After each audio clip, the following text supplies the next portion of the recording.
the U.S. Coast Guard and Department of Environmental Management, as well as the Jamestown Police Department's drone unit. Arriving first on scene and demonstrating exceptional courage and decisive action, Patrolman Liam Roberson, without hesitation, secured his duty gear and entered the water, while Sergeant Chad Speck threw in a life ring from his cruiser as he began walking and eventually swimming towards the victims. Sergeant Speck secured a second life ring from his vehicle and threw it towards two courageous bystanders, Brendan Donahue and John Brundage, who had already entered the water alone to assist. Working together, the officers and the bystanders were able to reach the four swimmers in distress and bring them safely back to shore. Meanwhile, dispatcher Bento, who was at home and again a certified drone pilot, without hesitation hearing the call on the radio, responded from his residence. He responded with a drone which is equipped with a special flotation device designed to be dropped below the victims during water rescues if needed. Thanks to the bravery, teamwork, and rapid response and heroic actions of all involved, all four victims were safely rescued without serious injury. No medical transports were required and the overturned canoe was recovered. This incident highlights the high standards of service, selflessness, and professionalism that the Jamestown Police Department strives to uphold. The efforts displayed by the responding officers and assisting citizens are a testament to the strength of our community and our commitment to preservation of life.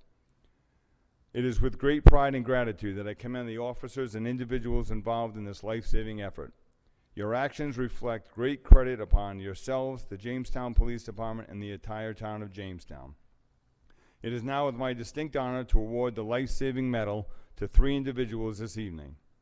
Officer Liam Roberson and citizens Brendan Donahue and John Brundage, in recognition of your heroic and efforts and exemplary service that evening. It is also with great pride that we honor retired Sergeant Chad Speck and Dispatcher Bento with letters of commendation for their efforts that evening. Thank you.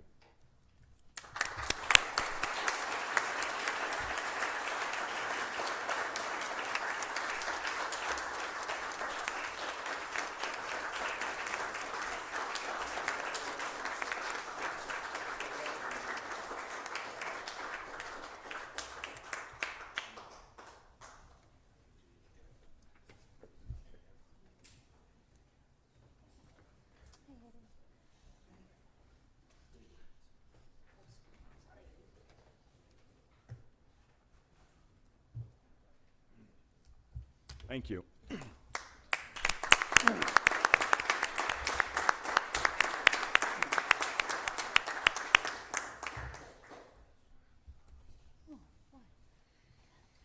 Okay, my last ceremony. So the Jamestown Police Department is proud to announce that on March 18th, 2026, our agency was awarded our second 3-year reaccreditation by the Rhode Island Police Chiefs Accreditation Commission, following a comprehensive review of our policies, operations, and community engagement.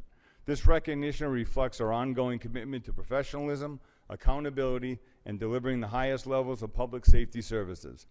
This achievement is a result of a true team effort, highlighted by the dedication of our officers and staff, as well as the extensive behind-the-scenes work required to meet and maintain these standards. Accreditation confirms that our policies, training, and practices meet established best practices and support fair, effective policing. I would also like to recognize our accreditation team led by Lieutenant Catlow and Captain Denault for the extensive behind-the-scenes effort to keep us organized, compliant, and on track. The amount of work involved in this process is truly remarkable, and I am deeply grateful for the dedication to this department. Our staff devoted countless hours at their computers on a daily and weekly basis, in addition to attending monthly meetings to ensure that we remain on track, up to date, and in full compliance with the standards set forth by RIPAC. We remain committed to continuously improving and strengthening our partnership with the community and as we uphold our motto, our community and your department. At this time, I'd like to present Captain Denault with the certificate.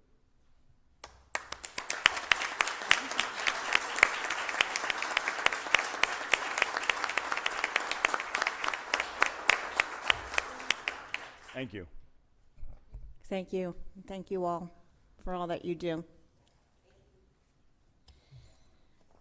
We're going to just give them a minute.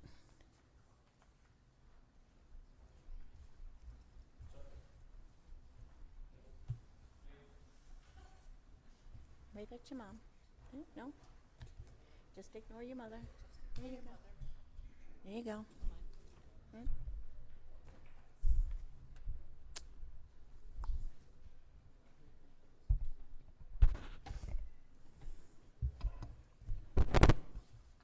Jeff, could you shut that door on your way out? Thank you. Oh, hang on a second. Proud mom moment. That's my son, the dispatcher, that got the letter.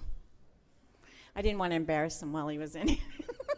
So you can embarrass him. So I'll embarrass him now so he can watch it on tape. Anyway, let's move on. We have another fun thing to do, and that is thank you to the Jamestown Lawn Avenue students. They participated in a contest, and I voted sticker contest. And I just want to say they all did such an amazing job. I'm just so impressed with all the entries. But Keith, do you want to come up and tell the audience a little bit about it?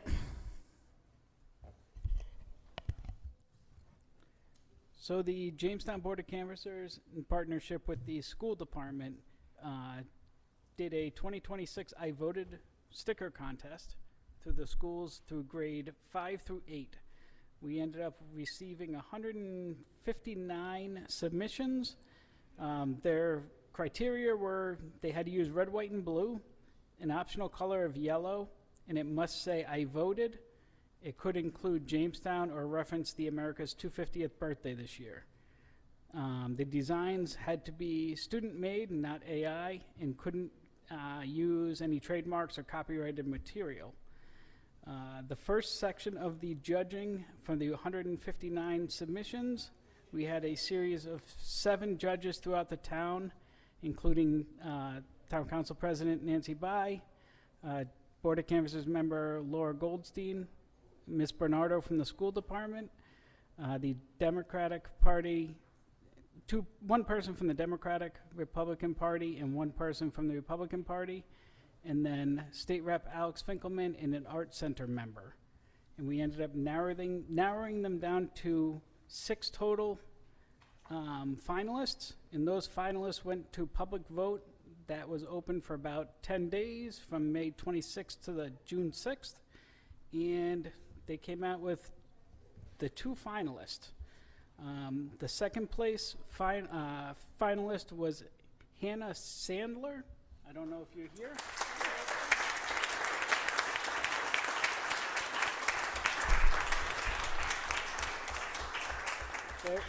There is a certificate of recognition for you, and along with copies of your stickers to give out.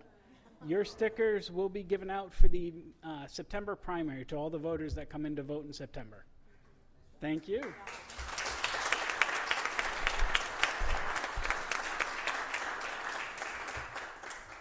And the first place winner was Braden D'Amico. Are you in attendance?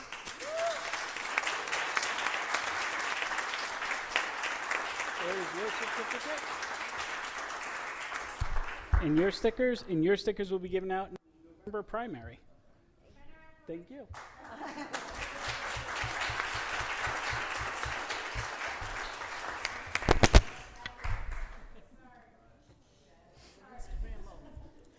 So Keith, this is the first time this has been done in Jamestown, is that correct? This is the first time.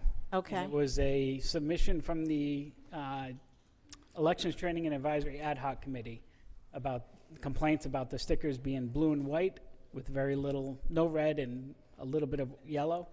So we decided, the Board of Canvassers, and I partnered with Mrs. Smith from the school department, who's in the audience hiding. We partnered with them to create the sticker, and it was,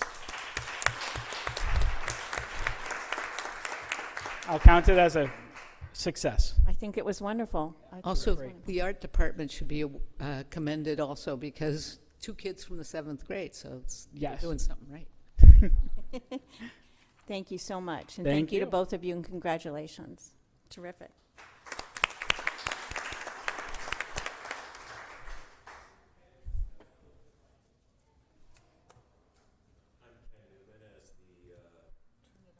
Is it on? Or, I don't know. Yes? The chair of the Board of Canvassers, I just want to commend the efforts of our wonderful canvassing clerk, Roberta and Ed, figuring out how to do all of this, because I'm wearing this button that was issued by the state.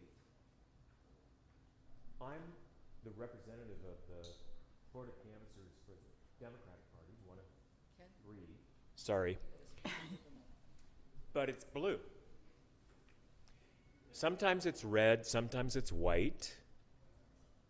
And Keith took the initiative to sort of look at issues that we had had from voters saying, well, why are you wearing something that's blue? And he ran with it. And he involved all of the stakeholders in town, including the Jamestown Arts Center, to come to this felicitous understanding. And my colleague, Hugh Murphy, is so proud of what we've done. So hats off to the town administration for administering this bipartisan, beautiful gesture, and how wonderful for the young people to participate in this. So Absolutely. thank you very much, Town Very Council. well said. Thank you.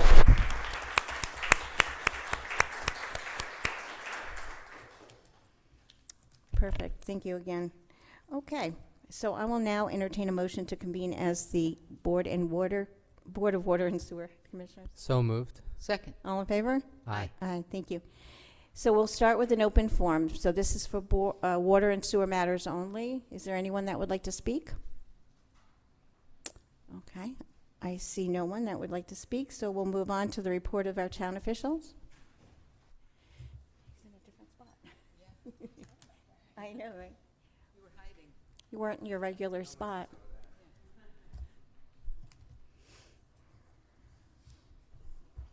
Good evening. Good evening. A few things I'd like to go over with you. Just to report, PAR is continuing to work on a study, water study, funded by the Rhode Island Infrastructure Bank. That was a grant that we received. We had a meeting with the director for the city of Newport, because we're looking at, there are three, if you recall, there are three focuses on the study, and one of them is interconnection. And so we had a meeting with both Newport and North Kingstown. We had our meeting with North Kingstown on Friday. Just eye-opening that if you can imagine, if you can imagine the effort it would take for an interconnection with outside of Jamestown. Newport, they certainly have, from what the director has said, is they have water available. North Kingstown, not so much. They've had difficulty with a well field, or one in particular, and they're working on replacing that well. So they're having their own struggles with water supply, if you can imagine. So it'll be interesting when the report, as we get closer to a draft on what it is that we're going to present to you on the effort and the cost, of course.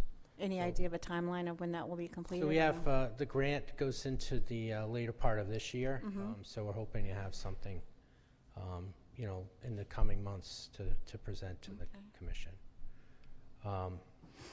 North Pond Reservoir never recovered this year, as I've been reporting to you. We haven't received rainfall, and now the state is in a severe drought. We're in a severe drought, and when they're looking at drought, they're not just looking at rainfall, they're looking at stream flow, they're looking at groundwater data, so they're trending a lot of information, and all of that goes into these warnings that come out, and they're asking water suppliers to really focus on their supply, because this is early. We are weeks ahead of where we normally would be. In fact, we'd be at these levels at the end of July and August. This will be, in the over 20 years I've been here, we've always recovered in the 20 years I've been here, and this is the first time we haven't. We're transferring water from South Pond as I've reported, and I've reported to you the number we've transferred. South Pond is now dropping below the spillway. So Ed and I have been talking about it, and I think we need to be proactive, Right. and we really think that it's appropriate that we really look at restrictions on water use, outdoor water use, Yep. beyond our normal lawn irrigation for this year. Right, so that is in effect, just so everybody knows. Lawn irrigation. Lawn irrigation, Yep. no, if you're watering your lawn, stop. So we're looking at,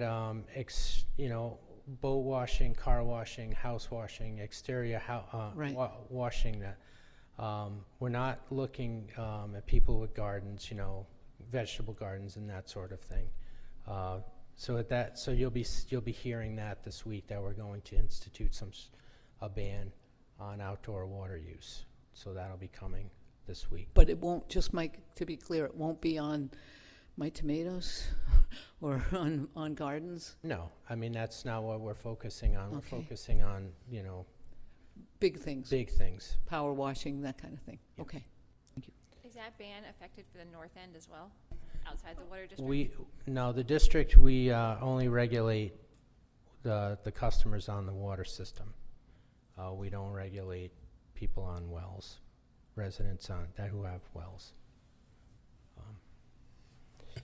Can I just follow up on that question? So Mike is spot on that we cannot regulate that, but we do plan on sending out a notice townwide, right? One specific to our water customers about the restrictions that will be in place, what is allowed and what is not allowed. We will also send out a public notice to encourage people that are in private wells to be conscientious of the same challenges. So we're going to ask for that compliance. There's nothing we can do if you're not, but we are certainly going to, as a public information effort, to make people aware of where we are. If you have a shallow well that is dependent upon groundwater, not necessarily into the aquifer They're particularly, at risk. you're really at risk, so people are. need to know that. I don't know if some of you received a letter that went out. I know some of you are customers. And so on Wednesday, we'll begin our program to replace meters. So letters have been sent. Homeowners or residents are asked to contact Hydro Utilities, the contractor, to set up an appointment. So they'll be out over the course of a number of months here to replace all the meters on the system. And then so there'll be more information coming out as well, just to educate people on the project. So I don't know if you have any questions on that. Or wastewater, received our permit from CRMC to work on the right-of-way on the north side of the Newport Bridge to clear access to the sewer manholes for our outfall inspection. So we are required by DEM to provide them a report of our findings with our recommendations for how we're going to fix the outfall. As I reported to you, the next phase, we're looking at a dive team of 5 members that will be going down, trying to locate the missing diffusers on the outfall. And then we're going to have a truck on the land side going in and accessing from the sewer manhole, looking as well for the conditions of the pipe beneath the bay. And then we're continuing our update on the facilities plan that outlines all of the projects that we're working on with the wastewater that we're seeking approval from DEM on the facilities plan update. So that's it for my report. I don't know if you have any other questions or comments. Okay. Thank you, Mike. Okay, what's that? I just said we need some rain. We do, and I don't see much in the forecast, unfortunately. Okay, so that brings us to the consent agenda. Move to approve the consent agenda for water and sewer. Second? All in favor? Aye. Aye, thank you. And now I will entertain a motion to adjourn, sitting as the Board of Water and Sewer Commissioners. So moved. Second? All in favor? Aye. Aye, thank you. Okay, that brings us to open forum. Is there anyone in the room that would like to speak? Yes, come on up. Good evening. Bill Sammons, 115 Melrose Avenue. and also a member of the Ad Hoc Fort Getty Committee. And I firstly want to thank you all for inviting me to be part of that. And I just wanted to ask permission, since I'm not on the agenda, to provide you a brief summary of the minority report following our chair's presentation to you momentarily. I'm not sure. Peter, I need some advice. Well, the report's being presented. How you plan on discussing it this evening, or are you going to just listen to the presentation? We hadn't thought about that, but Well, is the Because that's going to matter of whether the public comments yeah, or not. I think we're Can leaning towards scheduling another meeting. Eddie, did you want to? Oh no. Well, I was just going to ask if I believe is the report you're referring to an exhibit of the actual report. It is. It's part of the same scope. We could If we- two-step it and do it in parts, or we could do it all tonight if we want to have a presentation. Go ahead, Mary. I think Eddie's right. I would see it as being, because that's how it was presented, at least to us on the internet. And I know you voted, the committee voted to approve both the majority. Yes, exactly. So if you'd like to do that, I think, I don't know that our comment, I think we do, I was going to say this later in the meeting, but I think this report on both types warrants a lot more meetings and more discussion by us. So I like to think that we'll be prepared to schedule some more meetings about that. So to answer your question, Peter, maybe I have some comments prepared, but you know, maybe tonight you just listen. Yeah. And then when you have further meetings, you can have a more robust discussion. Okay. Just listen after Yeah. the presentation? Okay. Okay. Yep. All right. All right. Thanks. Okay. Thank you. Okay. Is there anyone else that would like to speak? No? Okay. All right, next we have a revised resolution. Revised, okay. I'm assuming that everyone, is Eric with us yet or no? No, he is not at He's this not, time. okay. Counselor Bryan might join us. He's hoping to. But anyway, what I was going to say is I'm assuming everyone on the council has had a chance to read the revised resolution. Is that correct? Therefore, Eddie, have you had a chance to look at it? I have, yes. Okay, because I know Eric and you had some suggestions, correct? I did, yeah. We had a few, substantive changes. I think from my view, I don't know if anything's changed with the General Assembly. I haven't gotten an update on the session. The General Assembly passed a desire to put it off for a year, correct? To instruct Quonset? That along with a study committee. Yeah, and Right. creating a study committee, yeah. And I think Yeah. there's a new lawsuit as well. Yeah. The town is bringing against them. Anyway, Okay. what I'm getting at is the fact that if we can save some time by waiving the reading of the revised. Oh, yeah. Thank you, Peter, for doing that, by the way. But it is quite wordy. So, are you comfortable with I that? have no issue with waiving the reading Okay. and moving forward. Okay, so. Just the public should know that this is a resolution in opposition to the proposed biosolids processing facility at Quonset Business Park, Davisville. And so it goes on at now some length of describing why we feel this was necessary, and we're delighted to know that the General Assembly kind of shares our opinion. So, yeah, I'd make a motion to approve. Or this- how about we'll waive the reading first? Okay, make a motion to waive the reading of this resolution. You can find it on our webpage. Sorry. You have a Second? Did you I say- second, oh, yeah. Okay, thank you. I just wasn't sure if she was. Yeah, no. Okay, so we have a motion second. All in favor? Aye. Of waiving the reading? Yep. Okay. Now, I'd make a motion to approve this resolution. Second? okay, we have a motion second. All in favor? Aye. Aye, okay, thank you, everyone, and thank you again, Peter. All right, next we have a presentation from the chair of the Fort Getty Ad Hoc Committee. Good, hello, oh, look at that.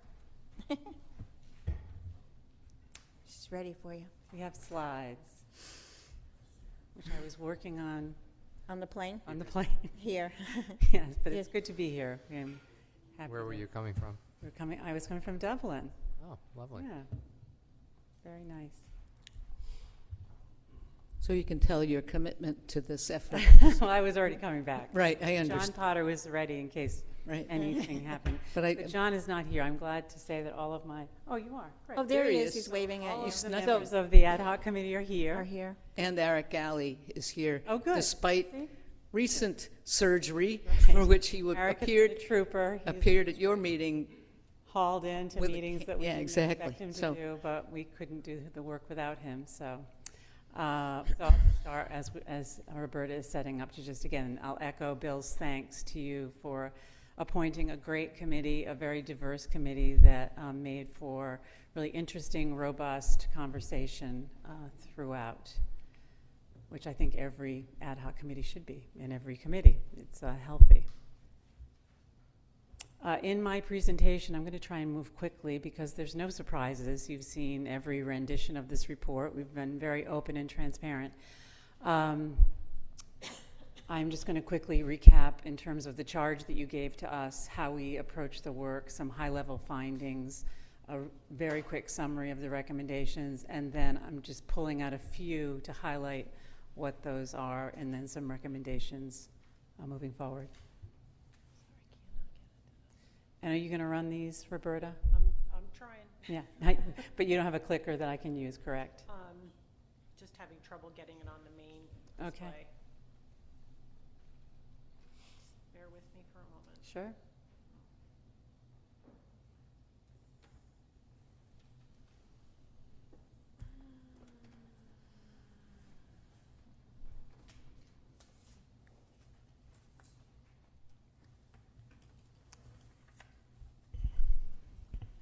You have handouts. We do. I mean, I don't know if we want to wait to make sure other people can. It's okay. It's okay to be patient. It's all right. We'll wait. Okay. Sharing up there. I know you took a lot of time, so.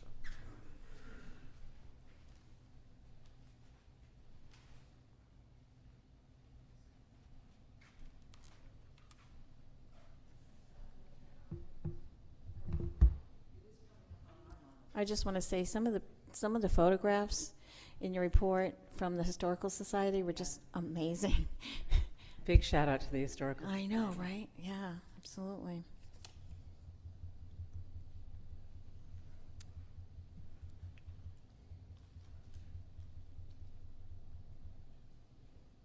I can get it on the small screen, Ed, but I can't get it on that.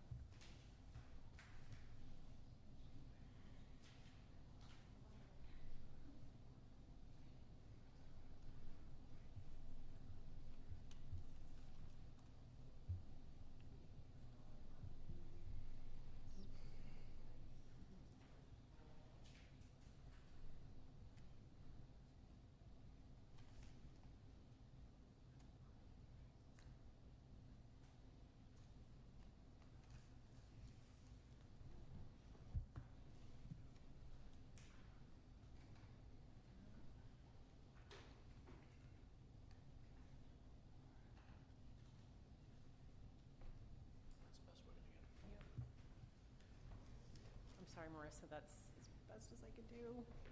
I'm happy to go if you Okay. want to. They can. It's really just a matter of people in the audience, but no, I mean, I think. That looks like progress now. Yep, well, we can see us. Okay, let's give that a try. Yeah, that. Nope, wrong one. Yeah, we're getting there. Here we go. There we go. Great.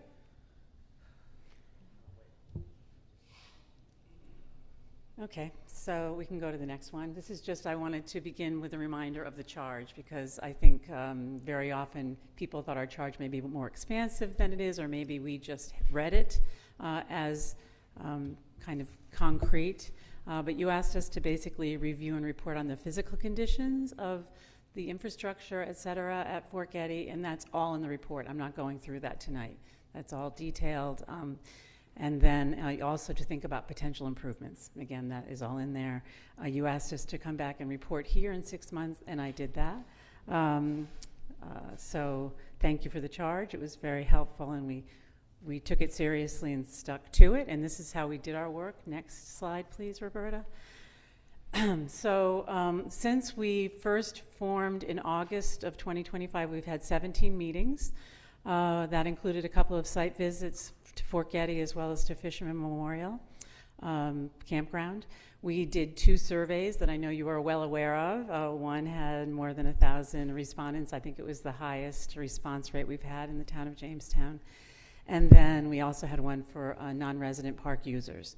We did the surveys. Bill Sammons took the lead on financial analysis. I'll say a little bit about that. Cassie West took the charge of benchmarking, and she did a great job, and that's in the appendices. There's so much in the appendices, and we were very intentional in that. The report itself is lengthy. It's more than 50 pages, but I think, Mary, yours was about the same.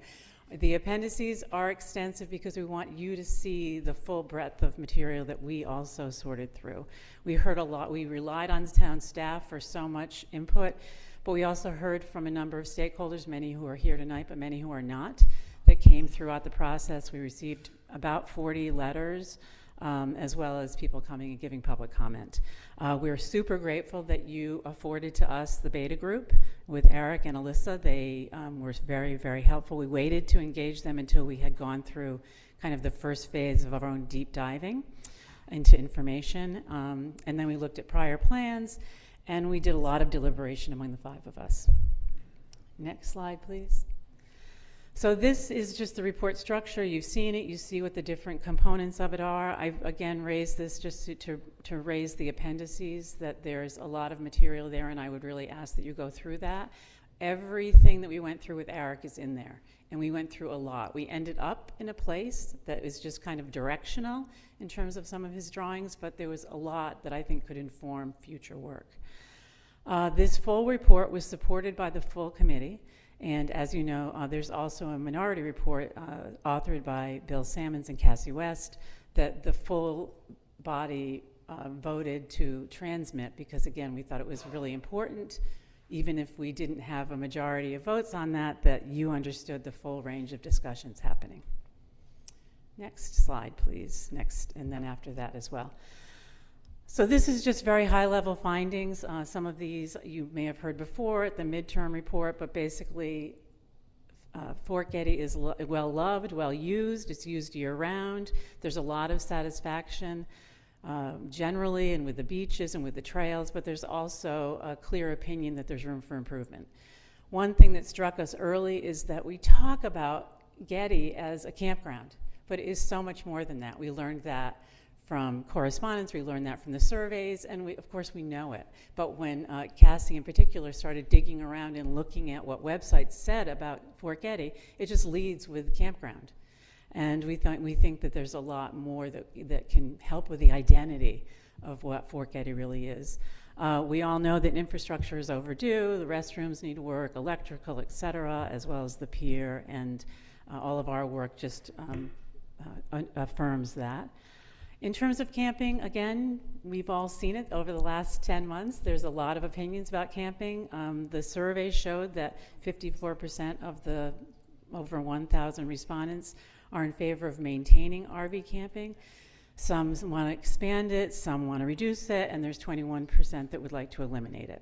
And people often talk about the financial piece of that, but we also saw a lot of other reasons that people reflected how they do about the campgrounds. Again, natural open space, highly valued, and you'll see that in our recommendations. And then there are constraints, the type 1, the water use, the piers in poor condition, et cetera. This is, next slide, please. This is the other piece that came through. It's a constraint in some ways. We saw it this way, that there's so much vegetation. If you go to the next slide, please. This is a land use graph that's in a chart that is in the report that is from Beta that shows that 46% of the 41 acres are really like natural areas, which is a gift. It's beautiful, but it's also somewhat limiting in terms of programming and that sort of thing. Next slide, please. Again, thanks to Bill for his work on the financials. Definitely not my strength, so I'm very grateful for that. And we know that Getty does yield resources for the town, and he actually raised this number of working with Ray and others that over, and Tina, that from 2017 to 2025, nearly $4 million was contributed to the town through Fort Getty, and yet very, very little was invested back, just short of $100,000. So something that really was important to the ad hoc committee. You'll see that in our recommendations as well. Next 2 slides, please.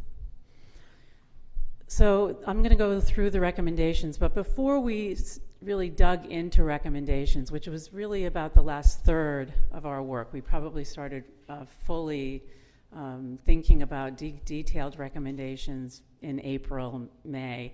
Before that, we spent time thinking about guiding principles. What were the things that were really emerging for us, that we were learning, that we wanted to ensure guided our thinking and decision-making? And these were the 5 that came through.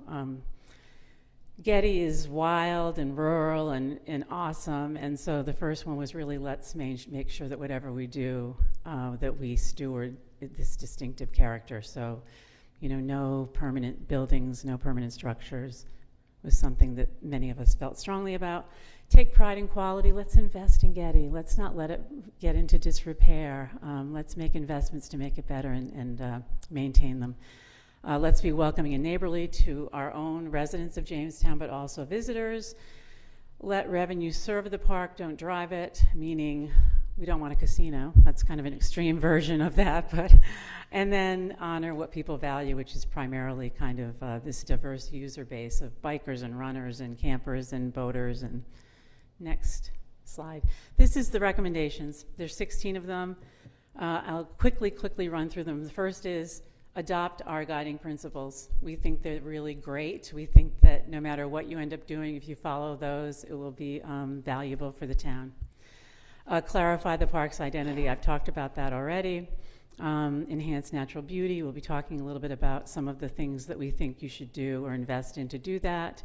We want to expand recreation access. I'll show some details about what that looks like. Again, quickly, I will do that.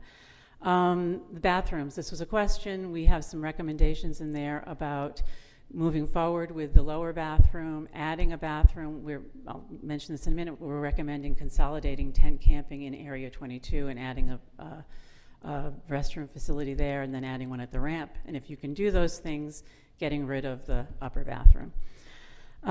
We talked about defining the campground, and that's something that we think came through in the surveys, and being clear again, consolidating tent camping, and then reconfiguring RV camping to open up green space, and to have kind of more clarity in terms of sites and standards. Upgrade water and electrical, invest in maintaining the place, improve traffic and parking.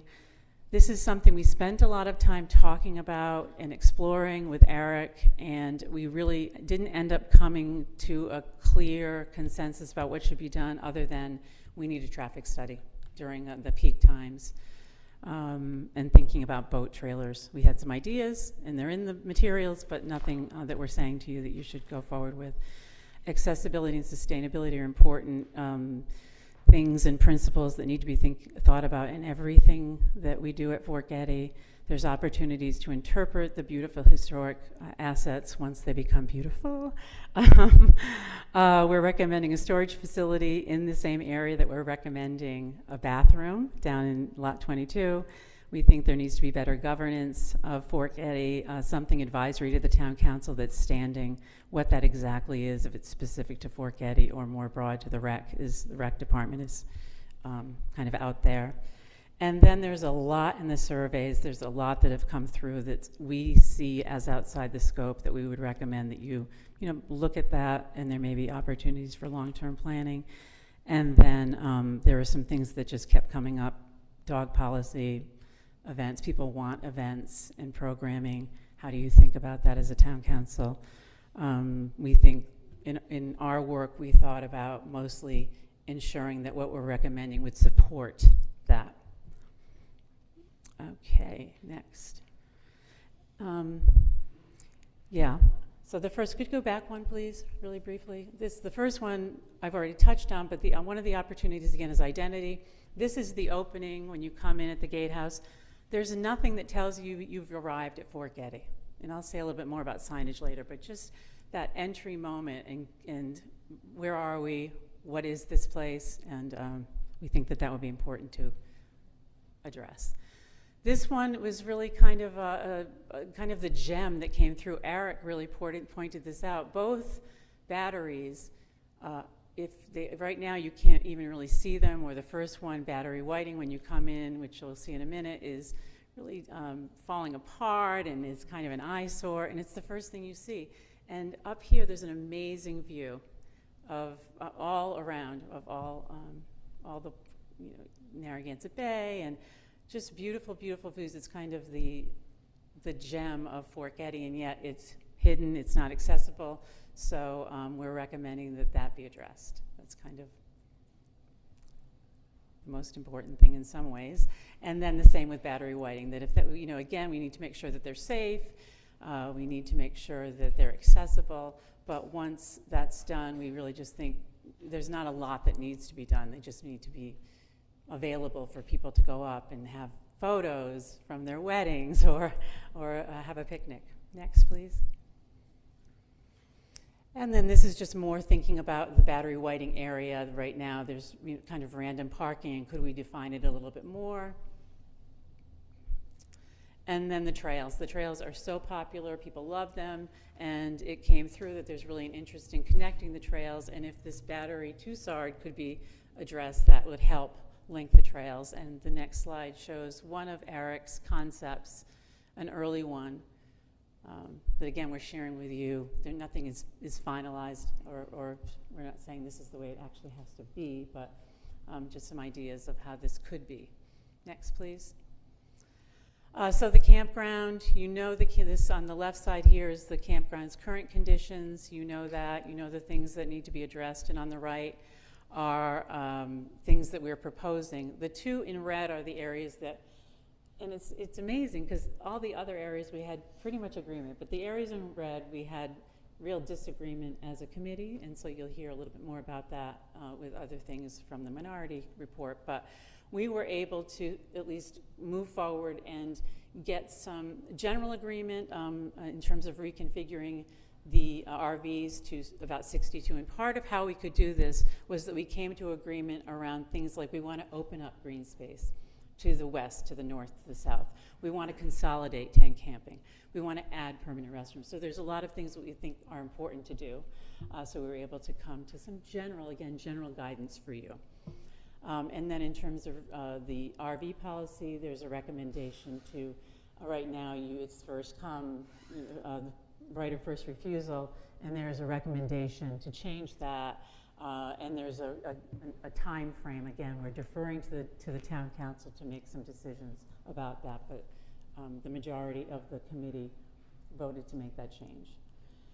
And then again, remove or realign some roads came through, and then market rates. We heard a lot about, is it market rate, is it not market rate? Can we even make the comparison? Seasons are different, amenities are different, but once the upgrades are made, we want to make sure it's market rate. So next, please. And this is just some of the examples of how we came, when we first started looking, and the idea of consolidating tent camping. This is what this was from. This is probably, in January or February. Next, please. These, you'll see again in the materials, there's a lot of different iterations of things that look like this. These were 3 of 4 that we finally looked to. We voted. These were the 3 that received some votes. We looked at these. Next, please. Bill Salmons presented this, a little bit different. Some of us didn't agree on some of the things in there, but you'll see a lot of the concepts that are there are in the others, including opening up the green space, connecting the pathways, etc. Next, please. And this is the one that received the most votes. It was the first choice of 3 people, it was the second choice of 1 person, and the third choice of 1 person. So we did voting based on that. So it had the most votes. Next, please. And this is just a really nice compilation that Eric provided that shows, you know, a potential configuration of RVs, potential landscaping, potential road changes, potential connections of the pathways, potential opening up Battery Tussard. So 10 months of work. Next, please. And then here's some other things. We just, if you go out there, you notice signage is all over the place. There's not really a kind of a typical character of furnishings, things like that. There's an opportunity for a more cohesive look without being overly disciplined. Okay, next, please. It's the same with kayaks. Right now, they're just, we love the kayaks out there, but they're just kind of put there with the wooden kayak racks, and Eric brought forward some ideas of just something a little lighter, you know, a little bit more opening of the beaches for views. Next, please. And again, we talked a lot about access. Nothing specific was presented except trying to make the Kit-Wright Trail more accessible, particularly to the platform. That's in there. But this was one that, rather than having this log straight across the beach entryway, maybe staggered logs. So in terms of going forward, again, there's a lot more in that report, and I hope you'll dig into it. But in terms of moving forward, here on the left are the things we think we would really recommend you do immediately. And I freelanced a little bit on this, but I think my colleagues on the committee will concur, because we did talk about these things of coming first. Adopt the guiding principles, move forward with the bathroom renovation, adopt a campground layout to unblock the electrical project that you have on hold, do the traffic study to move forward with some of those, to gain knowledge really about what's happening down there. Where do boat trailers belong? Where do they park now? Does it make sense? And then some of the other ones that I already talked about are just, you know, they're not 10 years from now, they're around the corner, but not as immediate. So I think that's it. Oh, one more. Thank you. Big thanks to everybody that was part of this work, especially Cody Clarkin and Ray DeFalco and Ed and Roberta, and the list goes on and on and on. And of course, Eric and Alyssa from Beta, and all of the people that have been involved all the way, all along. So thank you. That's it. Thank you.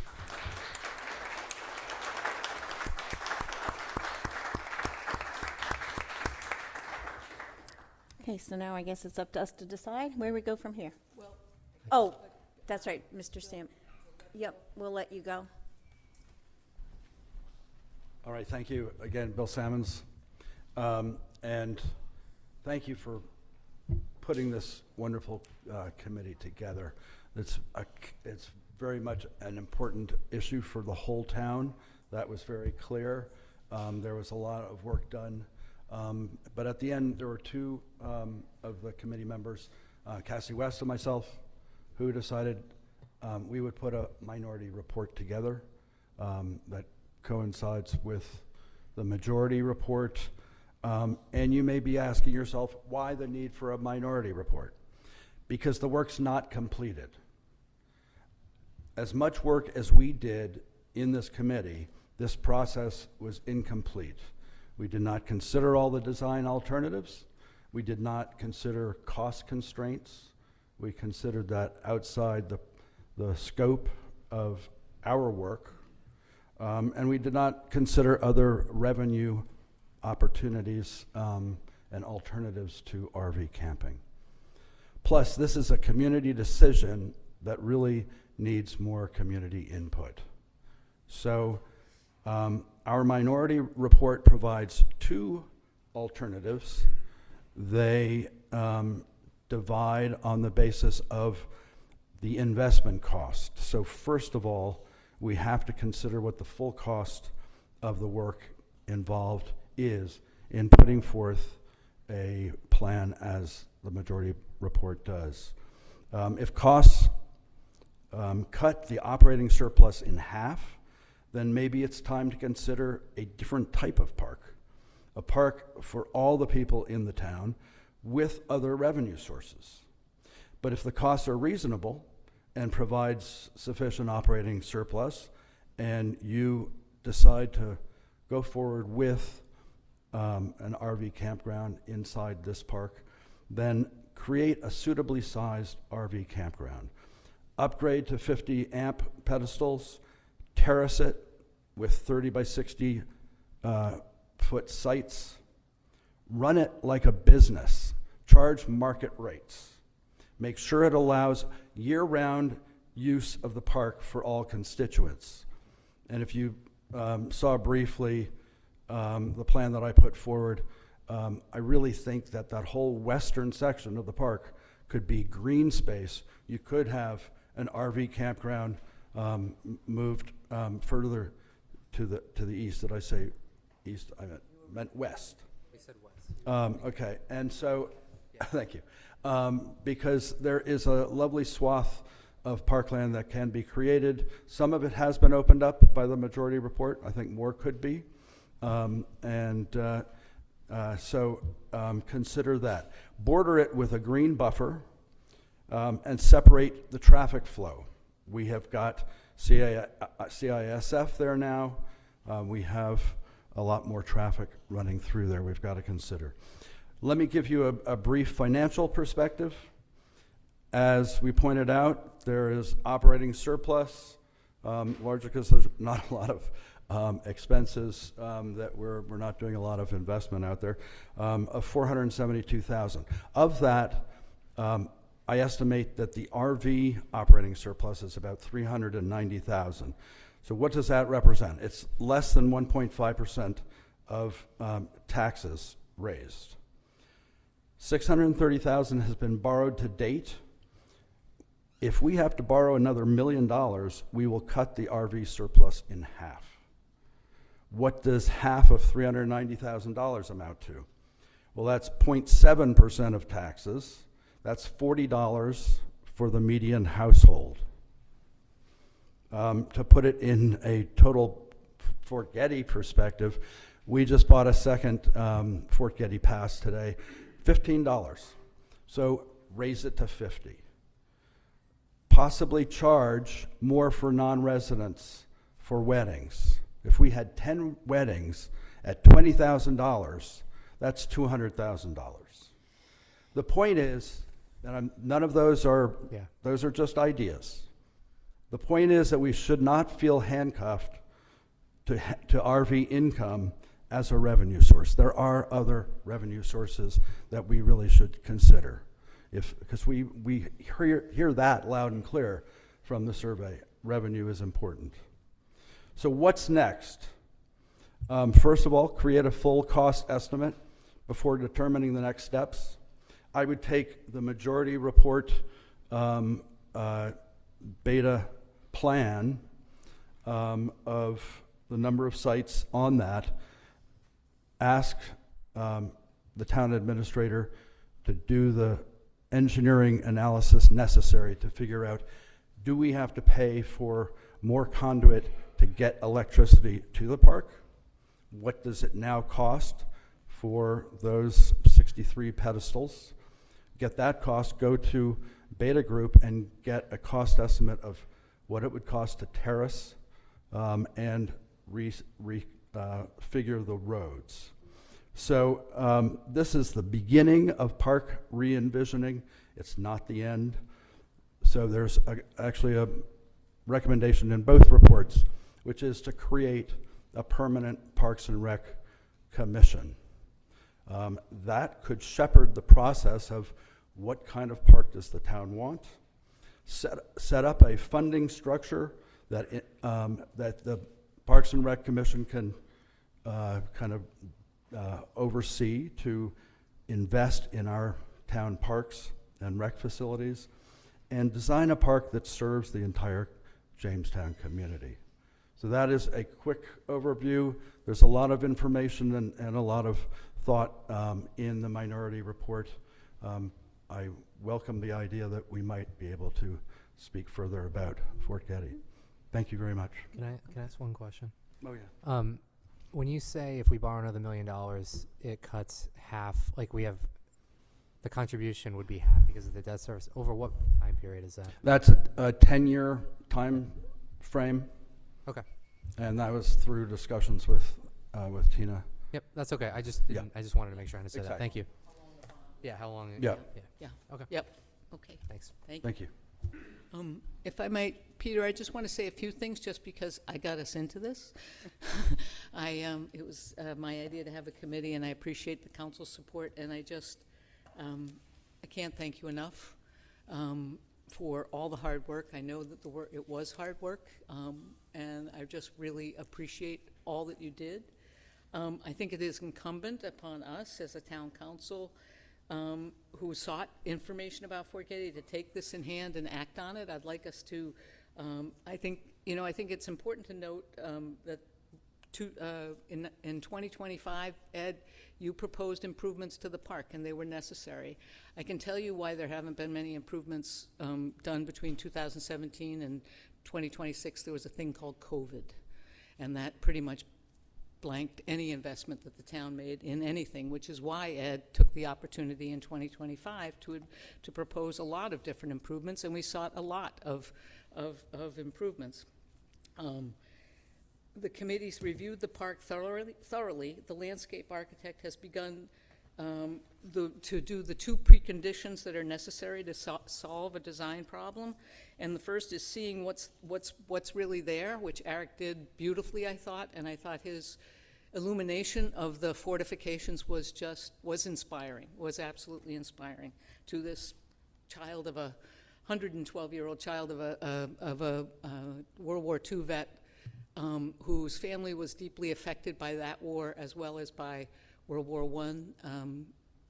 The notion when you arrive at a park and you can see that history is right there, that war is right here, is quite, I think, moving, and I think an important thing for us to do. The second thing that a landscape architect or any design professional has to do is then determine, having seen the existing conditions, determine what the problem is. And that, I think, Eric has also done very well, especially with this interconnectivity review. And then we need to schedule meetings to specifically talk about Fort Getty. And I think that, I hope we will be able to do that for later this month and into July and all summer, because I think we called upon this to happen. I think the time is ripe. I think it is appropriate time now for us to be answering some of these questions. And some of these are not hard. Some are, some aren't. I think it's a masterful report, and I'm talking about, Bill, just because I can't talk about the minority report, I'm talking about the general report. It's a masterful report. It was delivered on time, I might add, which I can tell you right now, the 2004 report was not delivered on time, which I wrote along with Lisa Breyer. It is thorough, it's clear in form and in its sequence, and it's written very well. I thank all of you for this effort and this product. I commend you for beginning with the guiding principles. I thought that was genius, and I thought not taking such things for granted was very important, and establishing broad but clear goals that are relevant to what any configuration of this park is. Your recommendations are on point, and they give us a clear path to implementation, make it easier for us, which is our intent. And it's a terrific report, and I hope we will schedule dates to both review and act on your recommendations, and I hope you, each and all of you, can give the town a bit more time of your time to do that over the next few months. So I just thank you very, very much. Thank you, Mary, and thank you all. So can we? Well, that's next on our agenda. Right. Thank you, darling. That's okay. So next on our agenda is our meeting schedule. And let's see, let's get our calendars out. The ones that are already scheduled are the ones that are listed on the agenda. But you want to add? I was thinking either the next Monday or the following Monday, the 29th. And I know Eddie has just told me that he will be here on the 29th. I'll be here on the 29th. I will not be here on the 22nd. Mary, Okay, how about 29th, Mary? Okay. Oh, he did, okay. Oh. Okay. You can. Okay, so can we schedule a meeting for the 29th? Yeah, at least that we'll start with that. maybe at that point would then go on into others. But if I hope that that's all convenient for all of you. How about the ad hoc committee? Yeah. Those of you that Yeah. are sitting. You guys. June 29th, it's a Monday night. Not next week. June 29th. June 29th. 2 Monday. weeks, it's 2 weeks from tonight. Right. Yep. Yeah. And is Great. this specifically for review of Getty. the Fort Getty? Yes. Reviewing the majority and minority reports and hopefully acting on some of the And at- recommendations. 5:30, 6, what time did you decide? 6, I think. 6 is good. Yeah, 6, I think. thank you. Great. Thank you very much. And as far as the rest of the schedule for the summer, are those dates? I think sticking with maybe those? on the 29th, maybe if we can address maybe future meetings that could be, I think it's important to have a meeting at a time when a lot of people can join us, a typical time, but perhaps there'll be some other working sessions with the committee that might happen at different times Yeah, or whatever. We might not know that. And we'll, yeah, But these are all set. Okay. We're good with these, Mary, Eddie? The ones that are on the agenda? I'm just double checking. Okay. You will not be there on the 17th, okay. On August 17th. Okay, she's going to be here. Those all work for me. You won't be there on the 17th? Okay, okay. Those look, yeah, it Those are should good? be. Yeah. Excuse me, Eric, can you repeat that? Those all work for me, thanks. He is saying that those work for him too. Okay, good. great. Okay, perfect. Great. So, Eric, you're muted. okay, so we're all set with the dates. So next on the agenda are public hearings, license and permits. Do we need that? Oh, move to go into alcohol beverage licensing. No, board to- no, public hearings Oh, I'm first. sorry, move to go into a public hearing for proposed amendments to the Code of Ordinances. And I would just like to note to people that Eric is this little teeny tiny person up on that screen because he's on active duty. Yes, And and that's so why. anyway, so do I have a second to go into? Okay, all in favor? Aye. Aye. Now, Aye. that being done, and now that Eric is with us, Mary and I, Oh, because we have gray hair, have to sit this one out. So we're seniors. you're having difficulty. Eddie, could you take over? Eddie, Sure. could you lead this discussion? And Mary and I are recusing, okay?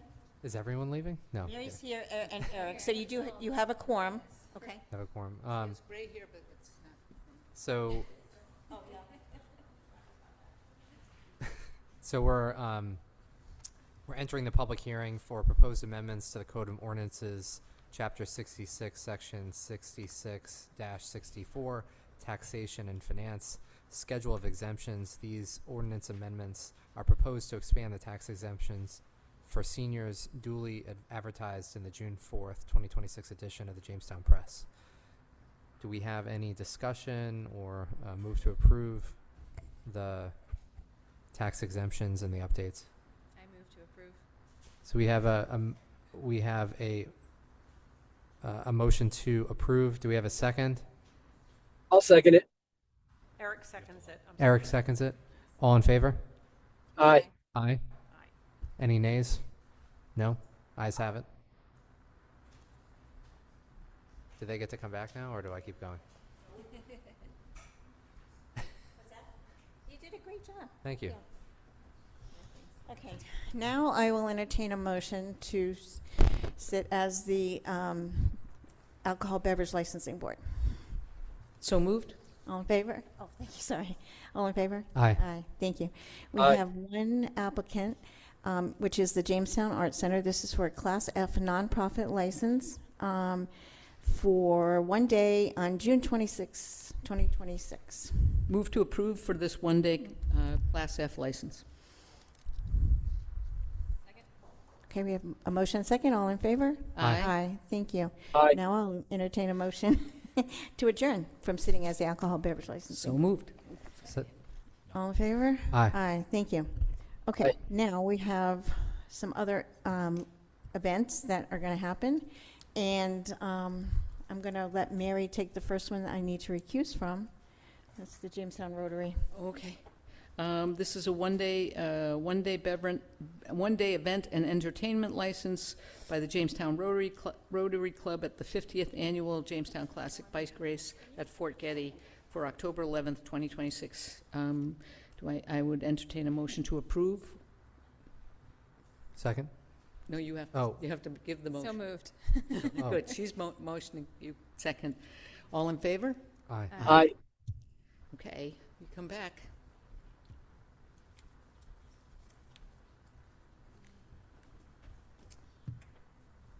Okay, thank you. All right, our next applicant is the Air Force faculty, staff of the Newport War College. This is for an Air Force welcome party, July 23rd, 2026, at Fort Getty Regis Pavilion. This is for approval of the request to waive fees associated with the use of Fort Getty Regis Pavilion as historically granted. So moved to both. Second. All in favor? Aye. Aye. I would note that I didn't mention on the previous one, so go away for a minute. There are also a request to waive the fees associated with the Jamestown Police Detail and the use of the Fort Getty Pavilion for the bike race. Entertain a motion to waive the fees. So moved. Second. All in favor? Aye. Thank you. Sorry, my error. You get your steps in. Yeah. Okay, thank you all. Okay, the next applicant is the Jamestown Chamber of Commerce. This is for the Narragansett Avenue Block Party on October 11th. The location is East Ferry Veterans Memorial Square. Madam President, before you take an action on that, can I clarify just a couple of things? This is an application by the Chamber of Commerce. Stephanie and Jack are both here tonight. They've been working with the staff, and I just want to bring your attention to a couple of nuances to this particular event. So the Chamber has a desire to put together an event to, obviously, to bring people into the village, right, in the shoulder season. The location is actually proposed to be, it's incorrect on the agenda, it's actually proposed to be the municipal lot across from the Narragansett Cafe. Okay. So the general concept is that parking lot would be committed to the event, which would have entertainment, meaning a live band. That's great. They also will be back in front of you for probably a Class F liquor license to set up a beer garden within that area. So it's limited to that area, would require a police detail. I'm just bringing those nuances to your attention because it would be the first time that we have allowed that type of event with alcohol to be served on town property. So we still have a lot of work to do, but they wanted us to see if there's a general acceptance of the idea before they begin to market it, seek sponsors, and continue the effort there. I guess my 2 cents worth would be to, I don't know if who would provide the liquor? I mean, we have the establishments surrounding that area that sell liquor, so wouldn't that be kind of like competing? Do you know? I'm looking at you, Jack. I'm sorry. I don't mean to put you on the spot. Put them on the spot. But I know you. I don't think the intention. Jack? No, Jack Murphy. I don't live in Jamestown, but 6 Nichols Road in That's North okay. Kingstown. I don't think the intention is to compete with any business. I think it would be more so collaborative. So when we talk about music, we would be partnering with the Narragansett Cafe to, Okay. support them. When we talk about there's food trucks in the plan there, I think that's, takes a specific person to eat from a food truck, but I don't think that we'd be taking away from the businesses in town. And we'd kind of work to make it doable for all. Yeah, I just wanted to put that out there, just so that we're thinking about It'll just be that. beer and wine, so. Yeah. I think it's legit.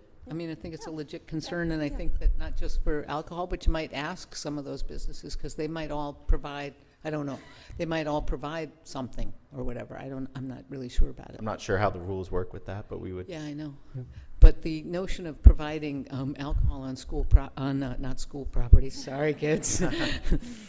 Although that's an idea. But on town property is probably one that we should probably revisit in terms of there used to be wonderful art gatherings here that in this particular room that we used to allow them to have their openings with some alcohol, and that made it an even better event or for some people. So anyway. That's Is there like an ordinance against that, or is it just a policy we've adopted or a precedent?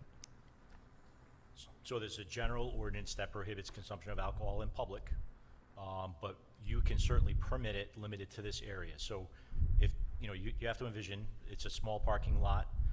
The plan that is presented to you is a cordoned off beer garden that would have controls in place. So the staff has been working with both Stephanie and Jack to make sure that all of those protections and provisions are in place, to make sure that we're not afoul of, not only our insurance coverages, but our ordinances, to make sure it's a well-controlled event.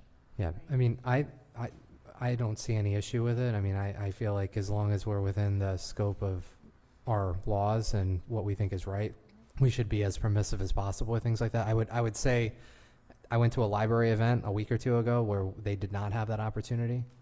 And I think we perhaps should, if we're going to do it here, we need to be a little bit more, amenable to other venues as well. Yeah, I mean, it's the first time there, but I mean, I think about like the pavilion.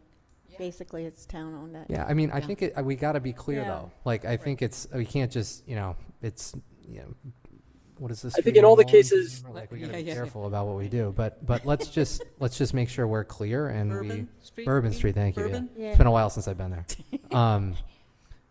But yeah, that's my point. Yeah. But I don't see any reason. I do think like if we have every business surrounding it that, most of their sales are from liquor or beer or wine. So I think we want to be inclusive to the extent we can.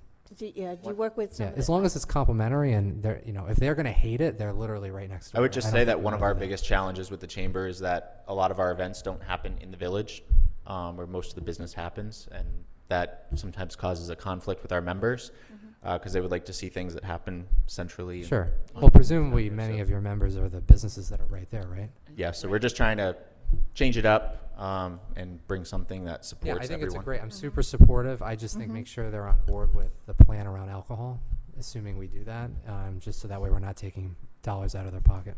Absolutely. Right. And also, I want to thank you for not doing it on Veteran Square. That has been sometimes abused, and unwittingly, I think, or unknowingly, but I think it was described to me by the head of, I think, the VFW or whatever, as kind of like sacred ground, so I appreciate that. Thank you. Okay, so we're gonna vote to, what's the matter? Oh, we're gonna vote to, So move to approve this, but are we gonna make it hinging upon?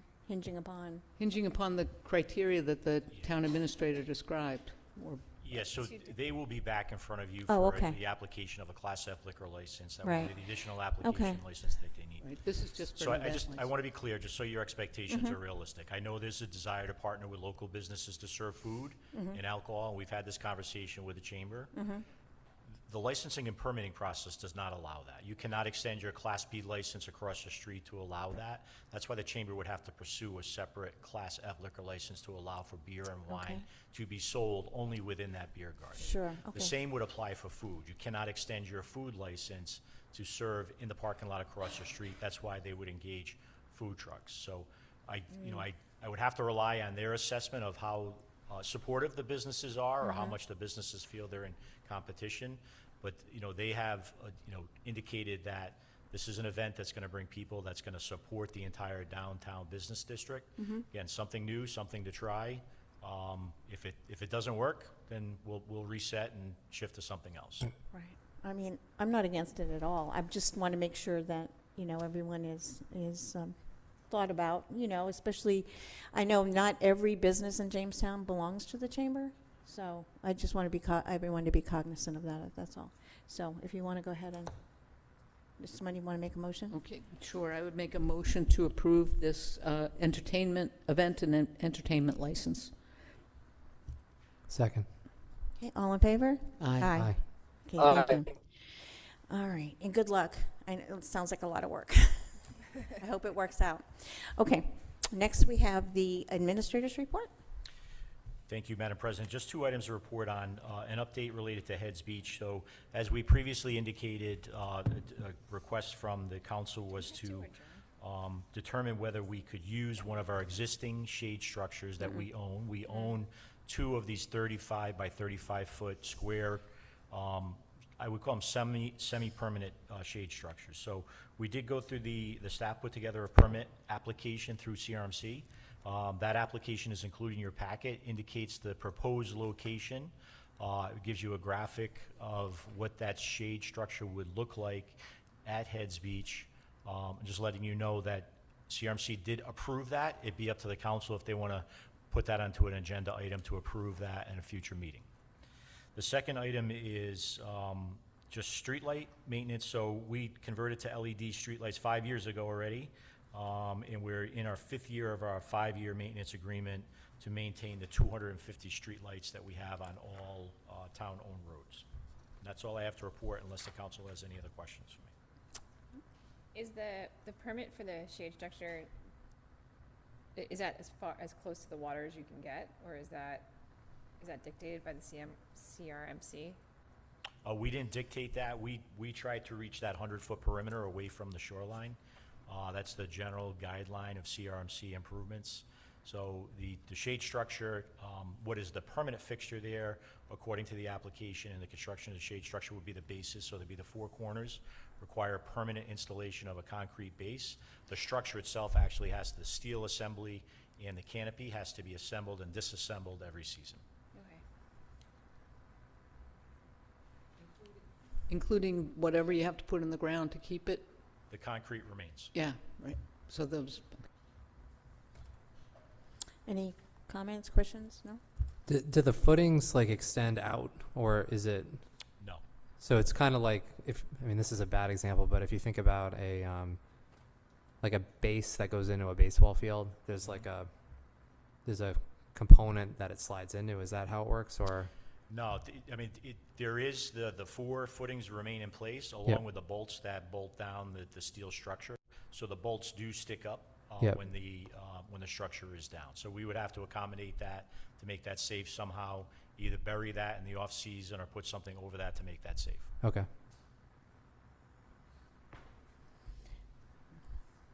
Okay. Yeah. No. Go ahead, Mary. no, I just wondered if Mary, because this was your proposal, what's your thinking about it? But I just, you know, one of the things I've thought about this for a while, and I'm kind of inclined to Nancy's point of view that a shade, you don't go to the beach to get shade, but but I think what you were trying to do is sort of establish a little bit of a place of, like a little sign that the town cares about this beach. If that, you know, it's almost a symbolic kind of thing. A little bit. I mean, I looking at this, I can't say that's a great place for that shade structure. It doesn't really serve the purpose of what I would like to see it serve. It's just too far away from where people would be sitting in shade to watch their kids play or do anything like that. So I don't love this plan. But I still like the idea of having something down there. I mean, there's picnic tables. The umbrellas, you can't really put an umbrella down there because it's all shells, and it's pretty miserable to sit kind of right in the, I mean, it's buggy, it's not great. But anything we can do to make it better. Is the constraint getting it closer to the water, the Well, I don't know if you've been down there. I CRMC? mean, it's pretty far away from the That's what I that meant, parking. but It's like, you're not going to sit there and watch your kids play. Yeah, 'cause but you if, can't see 'em. in order to get it closer, the CRMC would probably not approve that? Yeah, we can go back to CRMC and verify that to see if there's a desire for us to look at options in terms of the proximity to the water. We certainly can do that. But Yeah, I just- mean, I'd personally, I'd like to kind of see it all the way up with that one tree is, you know, with the picnic table in the corner. What are you talking about? Sure. Any point? Okay. Does that help? That's not going to happen. There's only one tree, like Yeah. right there at the, right, Yeah. kind of at the base of the jetty, but it's higher up on the, you know, the high water mark, and you can see the whole beach from there. Yeah, we can look at options, sure, Yeah. certainly, Is and that then come back okay? to the Yeah, council. I think with that's, that. yeah, because this isn't going Okay. to do anybody any. Okay, anything. so it sounds like a plan then, and you'll look into that, and then we'll talk about it again. Yeah. Yep, okay, great, thank you. Did you have an idea? Oh. I just was wondering, could we look at planting more trees? You know, Could that be part of your conversation with CRMC, or? We would have to submit a separate application for Sure. that, but certainly we could start to look at that. okay, absolutely. great, That would be thank good you. too. All right, Abrevieties? Don't go there. Next, we have, okay, that brings us to new business, and I believe that, Mary, you had asked for this to be put on here. So would you like to? Sure, if you don't mind. We all know that we had some concerns with the financial town meeting of 2025, which I think is largely to blame. I will take some of the blame for that in terms of some of the extra bonds that we put up there, and we were confusing. I think that, but this financial town meeting was interesting because, the median age in Jamestown, Rhode Island is 59. We'd be old. So I think that one of the things that I noticed was people simply couldn't hear. And whether they were out in the back of the audience or whether they were up in front with us, and I think that kind of made me think that maybe we do indeed need another mechanism. Obviously the Board of Canvassers provided their thoughts about that, but also I was talking in a completely opposite direction. I was talking with a friend who is, has kids in school, and she said, we can't go to the financial town meeting, or only one of us can go because, somebody has to take care of the kids. So, nobody's hiring a sitter to take care of the kids so they can go to the financial town meeting. It's unfortunate to say. So I just think it would be worth our while to think about putting together a committee to look at an alternative, whether it's an all-day referendum or whatever.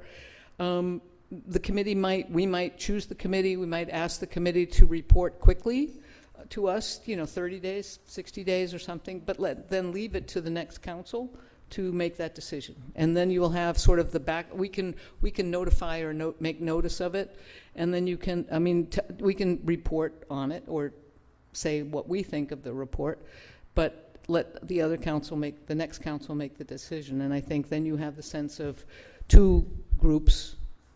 One recently voted in to think about it, or what they are thinking about it. So I just offer it as a possibility, and we could put it more formally on the agenda with a charge next time if that's of interest to you. I would be very supportive of looking at that. I think I don't know if I've been on the council. This is my second year, and we've had two pretty spicy financial town meetings. So maybe it's me. Maybe when I'm off the council in the future, it won't be as robust. But I think there's a couple of things we need to look at. Like, we're one of maybe 15 towns in the state that has 12 towns I in the believe state. it's 12. Is that true? That still do the that has a FTM. direct approval by every constituent of the financial town, of the operating budget for the town, which part of me is like, it's the purest form of direct democracy there is. I also know that we have a different form of government for the most part in the United States, which is a representative democracy, where you elect people who have and are empowered to do things. So I think that is one option. I think another option is an all-day referendum. I am one of those people. My wife can't attend the financial town meeting because I have to stay. Well, I have to go because I'm on the council, and she's home, and that's one less vote in the House. And I really think if we're going to vote on bonds, we should be doing it on a ballot. So, I don't want to make you yeah. talk. So anyway, I'm all for it. I don't know what the process is of getting this going, but I can tell you, I don't think anybody that stops me in McQuaid's would feel differently. I think they want to see it changed. Yeah, I hear that every day. What At McQuaid's. the process would be a charter review committee. Right, so that's what you're asking. So, That's yes. what you're recommending Yeah, I'm tonight. sorry if I wasn't. I No, no, no, clearly it's wasn't clear For about that. just that one. What? Yeah. Yeah, just as the one topic. We did it a few years ago when we had, when there was a claim to make Jamestown a sanctuary city, and Councilor White took charge of, and our language about all of that, kind of how that was organized, was pretty loose. So Councilor White took it on and did a fabulous job within, I think, about 45 days, and just clarified the language of the charter that covered it. And I think that was terrific, and that's exactly what I'm thinking of. Okay, do you want to make a motion? I can. And then we can. Sure. Yeah, all right, I like would you make, said, yeah. we can put it on a future agenda Or for put the charge on the Yeah, future absolutely. agenda. So I would make a motion to create a charter review committee that would review the mechanisms of the financial town meeting for the possibility of, multiple possibilities, whether to move from that option or to create a referendum, all-day referendum, or to keep it, but make other mechanisms. Yeah. Okay, so you made the motion? Second. Okay. Dennis has something. Yeah, okay. We have a motion and a second. Dennis, I know you want to say something. You want to, and so does he. And so we can just have discussion. Hi, Dennis. Good evening. Dennis Webster, 22 Mount Hope Avenue. I'll start out by saying that I am not a fan of reopening the question of a financial town meeting versus a referendum. I'll remind you that just 3 or 4 years ago, this was before the town council, and the town council decided not to go forward with it. There were 250 voters or approximately at this year's financial town meeting. Would an all-day referendum really assure more voters than that? Nobody really knows. But that brings up the question, is the number of voters really the most important measure? Or is it more important to have well-informed voters?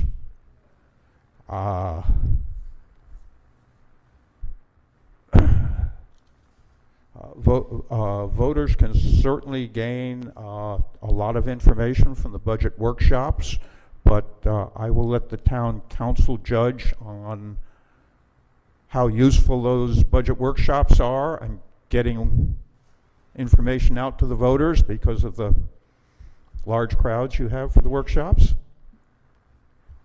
The Jamestown Press is certainly a good conduit of information, but I hate to even mention it, but newspapers are having a hard time these days. And this would be a decision for decades and decades and decades into the future. At the financial town meeting, there are presentations, there are questions and answers, and there are opinions that we hear from our fellow voters, and all these add to the information we have. And the people who are voting are the ones who get that information. I realize that part of the proposal from the Board of Canvassers is to have a preliminary meeting some weeks before a proposed referendum. But would that be any better attended than your budget workshops?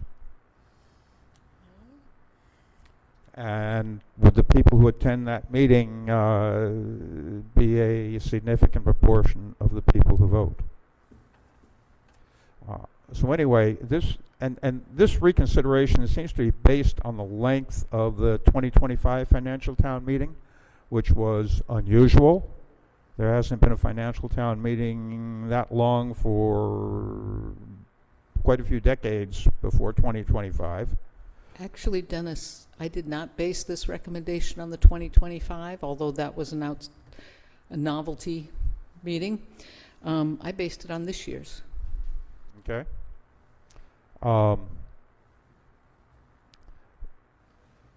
But it was,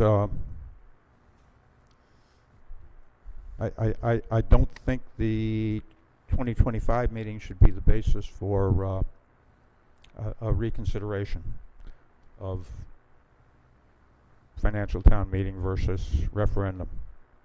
And finally, beware before moving forward, like it or not, appointing a committee and possibly putting a question on the ballot constitutes your recommendation for approval to the voters.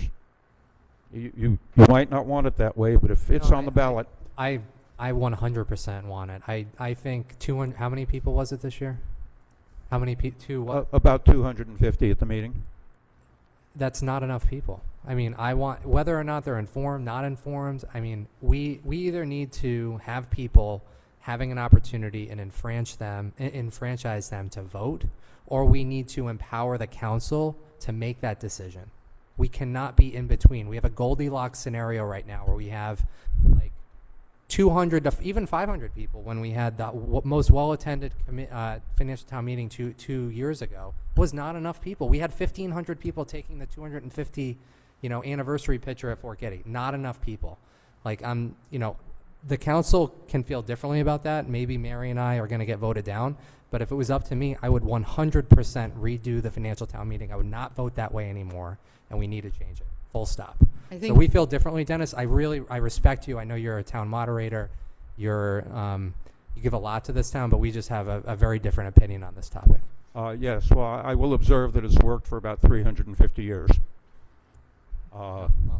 Maybe it's not as broken as you think. It works until it doesn't. okay. Okay, go ahead.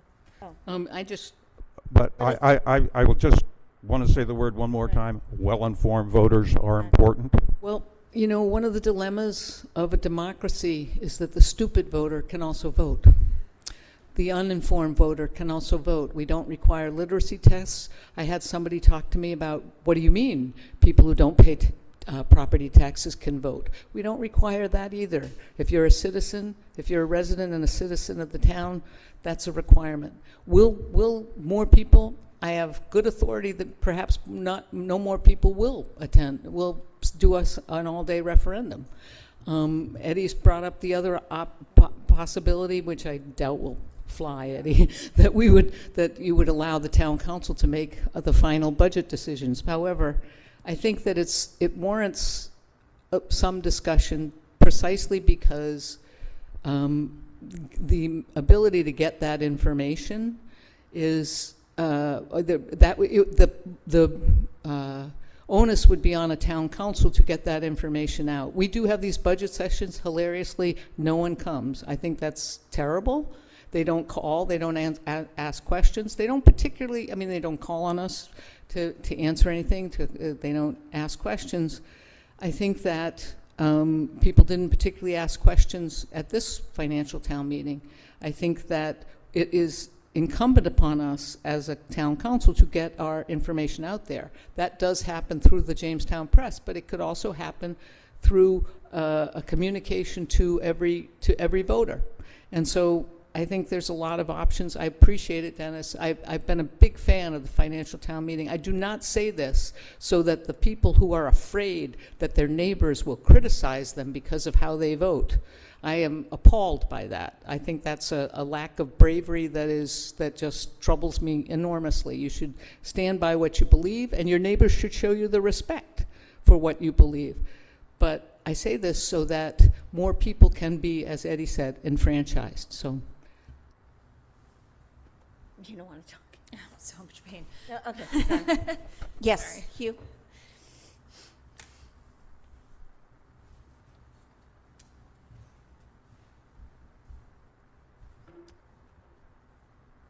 Hi, Hugh Murphy. Oh, am I off? I can't hear you.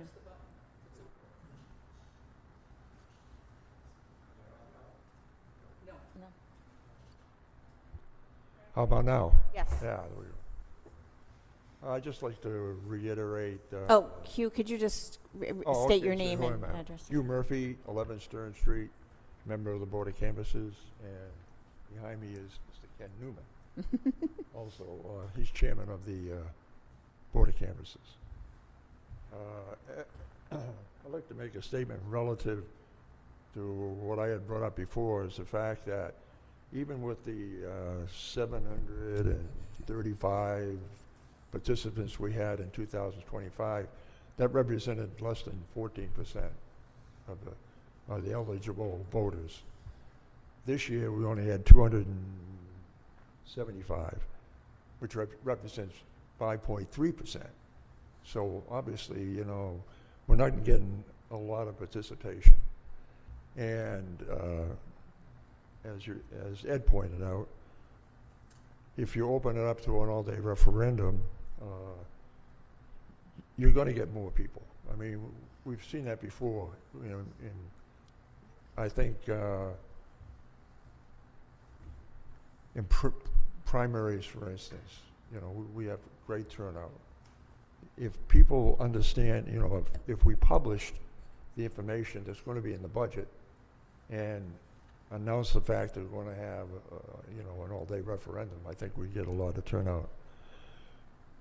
The problem I see right now is that if you're requiring a physical turnout, as we do with the FTM at Lawn School, you know in advance that only a small portion of the population can or will attend.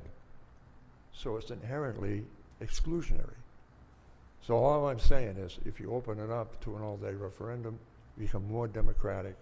And I think, you know, follow the lead, for instance, of Barrington, who recently went from an FTM to an all-day referendum. And that seems to be the way of the future, if you ask me, because FTMs are declining. Even in Rhode Island, for instance, we're down to 8 towns that currently have an FTM, and that's down like over 50% from 2002. And in 2002, we were always also, the state is the lowest number of FTMs in the entire New England area. So that's all I want to say. I just want to advocate for the all-day referendum. Thank you, Hugh.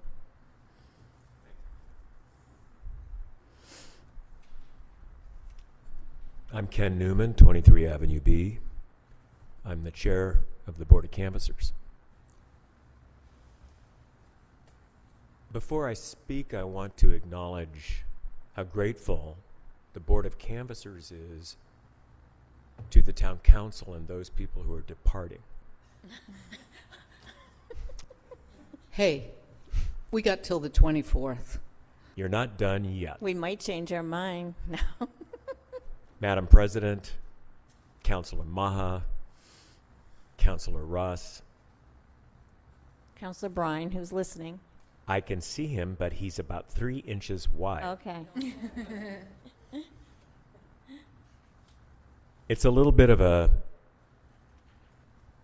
cliche to say thank you for your service, especially you who are deployed and 3 inches wide. Thank you, Ken. Mary, your service for 40 years is unmatched. And everything we've talked about so far this evening, first we need to thank you. Second of all, in my cell phone, people all over the country are listening to this meeting because we just hosted the entire Democratic National Committee here. And this issue that we're talking about is being listened to on my cell phone all over the place. Because sometimes we can't get people to see what's happening in our meetings. Nobody can in Rhode Island. Sometimes it's really complicated. And when we talk about the FTM, we had a couple of glitches. And some of the glitches are really complicated to deal with. Now, I might remind everybody that first of all, we have some of the most dedicated public servants in the state. And we are the people. We are the people. And our canvassing clerk is the person who discovered, and I did, the signature scandal that occurred. And then concatenated around the state. This is something that was done by our staff. Again, being listened to around the country. Now, something that I would say about the financial town meeting of this year, it is Alex Finkelman, our representative, who came up to me and said, wait a minute, this motion that's being made, we have to stop and we have to rethink this a tad. And that's when I went up to Dennis and said, we have to rethink this a tad. So a lot of people participated in making that a democratic issue. And we can differ in terms of how we feel about this. And I have many feelings that are similar to Dennis's. But we came up with the possibilities in terms of, because of the ability that we have to be bipartisan on the Board of Canvassers. And I have to say that Hugh is my great partisan, because he has worked very, very hard researching this set of issues. And everybody on the board has worked more cohesively than any Board of Canvassers in 100 years. So I'm incredibly proud of what we've been able to do. Now, we have some issues. I would like to remind everybody that a financial town meeting is not an election. And at the FTM, we had people who came up to us and said, and who criticized my board member, Daphne, who is out of the country, about us helping people put ballots into the machines when the machines failed. Okay, this is not an election, and those machines are not subject to any of the regulations. They are lent to us by the Board of Elections. Now, in the last two issues of the Jamestown Eagle, a person who shall not be named, Sav Rebecki, has called out. Oh, sorry. So, in Wednesday's meeting, we will be inviting Sav to stop hiding behind. I'm just a minute. Okay, okay. Ken, can't say that to me. Can you please, I'm sorry, I'm not sorry. Can you please wrap it up? I'm wrapping it up. Thank you. We will be inviting the Jamestown Eagle to come before us and present any complaints. But let's get back to the issue of the machines. It's not an election. And there will be oversight from all of the media entities, like in every community that has this issue.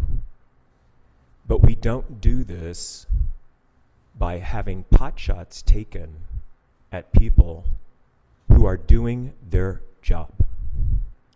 Thank you. Thank you, Ken. Okay, so I just want to remind everyone, or maybe you want to remind, this is your, I just want to say, that this is, we're not, what we would be voting on tonight is just to establish a committee to review the current financial town meeting process and consider alternatives. Okay, not just an old, like Eddie mentioned, there might be other things. Yes, it depends. Okay. Hi, Kiri Reveron, 65 America Way. I just, first I want to say it's actually really exciting that you're thinking about looking at that process. And I see what Dennis is saying. I think that's a really important point. Perhaps when you're making the committee, could you, I think we have to work towards making everything as close to democratic as we can. So opening up to as many possible people, that's just so American. We have to do that. There's no question. But also informed voters in this information age, we really should look at what other ways can we do, can we use to disseminate information so that we don't have misunderstandings, that it's not an election, how the machines work, what will happen, so that we don't get pushback from people. We don't want to make anybody angry. We want people to feel good about the process, good about living here. And I think that perhaps in the committee, as it's looking at the recommendations, consider also how we share information about what's going to happen, and then how the information about the actual items on the agenda and on the financial planning will happen. So how would people get that? I don't know, there's got to be other options than just the Jamestown Press or the Eagle or Facebook. There must be something else. Maybe we could talk about that more. Right. Sure. That's it. Thank you, Carrie. Thank you. Okay, so, Mary, do you want to add anything to what we just said? No, I think that we can clarify things with the charge, so, yeah. Okay, so, does somebody want to make a motion or not, or? Oh, did you make a motion? I think, and Eddie seconded. Oh, I'm sorry, I missed Yep, that. Okay, that's okay. we have a motion, second. All in favor? Aye. Aye. Did we hear from Eric? Is it Yes. aye? Okay, thank you. Okay. Next, we have ordinances, appointments, vacancies, and expiring terms. So the first one is for the Conservation Commission. There's a 3-year term ending December 31st, 2028. And I would ask that we put this forward for interviews for these applicants. That sounds good. On the July 20th meeting? Yeah. Why not? Okay. Yeah, that sounds good. Okay, the next one is Discover Newport, 1-member vacancy with a 3-year term ending. We actually have one of the applicants dropped out. The other is seeking reappointment. I don't know how my fellow counselors feel about that. I think I would make a motion to, she's done, Marla Romash has done a terrific job on the Discover Newport board, and so I'd make a motion to reappoint her. I second. Okay, we have a motion and a second. All in favor? Aye. Aye. I heard Eric. I actually heard him this time. Yay. Thank you. Okay, the next is the police pension plan, 1-member vacancy with a 3-year term ending May 31st, 2029. We have one interested applicant. That name sounds familiar. I don't know. Anyway. Yeah, I don't know. Do you think he has any experience in this field? But Eddie and Mary, would you like to interview Jamie? I know Jamie. You know Jamie? Yeah, we know. Yeah, I'm good. Oh, You're We can- okay? Yeah, we can Okay. move forward if we want to. so I would like to nominate former town administrator Jamie Hainsworth to the police pension plan. Second. All in favor? Aye. Aye, thank you.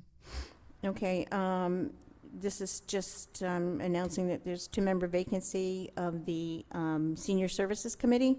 We have 2 resignations.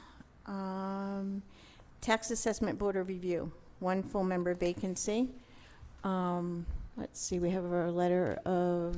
Excuse me, Nancy, Okay, did I- on the Tax Assessment Board of Review. Yes. Stephen Rizzuto, who you recently appointed as an alternate, is seeking full membership. Okay. And I'm pretty sure we did interview him. Yes, you did. As this group. So I would recommend to appoint Stephen Rashido as a full member of the Tax Assessment Board. Yeah, that's it. Second. All in favor? Aye. Aye, thank you. And also to thank Stuart Rice in Very much. particular, because he's been on that board for quite some time Oh, yeah. and very dutiful. Right, thank you. Thank you, Mr. Rice. All right, next we have the Zoning Board of Review with 1 unexpired alternate member vacancy ending December 31st. We have an interested applicant, Robert DiMuccio. So could we He's skip? on that list for interviewing for the other one. Oh, is he? Yeah, so we'll interview him as well that night, right? Very good. Okay, thank you. That brings us to the consent agenda. Do we have any short-term rentals on there? I don't think we Anything else do. that needs to come out? No, Okay. but I would make a motion to approve the consent agenda. Okay. Do I have a second? Second. All in favor? Aye. Council acknowledges communications. And we have another open forum. If there's anybody that thought about, oh, yeah. Okay, we have a few people that would like to come up. All right, I saw Anne Marie's hand first. You can come up. What did I skip? You have a letter into communications which we can only accept, so why don't you wait your turn and on Yeah, this? but and we'll yeah. Thank you. Yeah, you can do that during, yeah. Thanks, No Tony. worries. Yes, ma'am.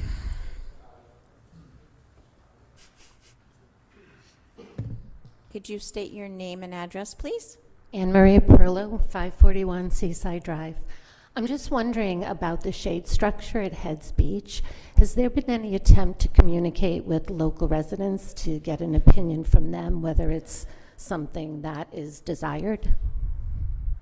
The Jamestown Shores Association has done some, and I live in the shores, and it's just what we've heard from neighbors and friends and other parents. And what I was would that? propose that if we get to a point where we like the position of where it is and it's all approved, that we then, kind of do a big campaign to get more of an opinion before we all take a vote on it, to do Okay. more So publicity for I'm it. wondering if, what I've been hearing in the Shores, honestly, is that there's a lot of opposition to it. So I'm just wondering if putting in all the effort to get the permits and to get everything sort of in place and designed, if that is putting the cart before the horse, if the residents there don't want to see it there.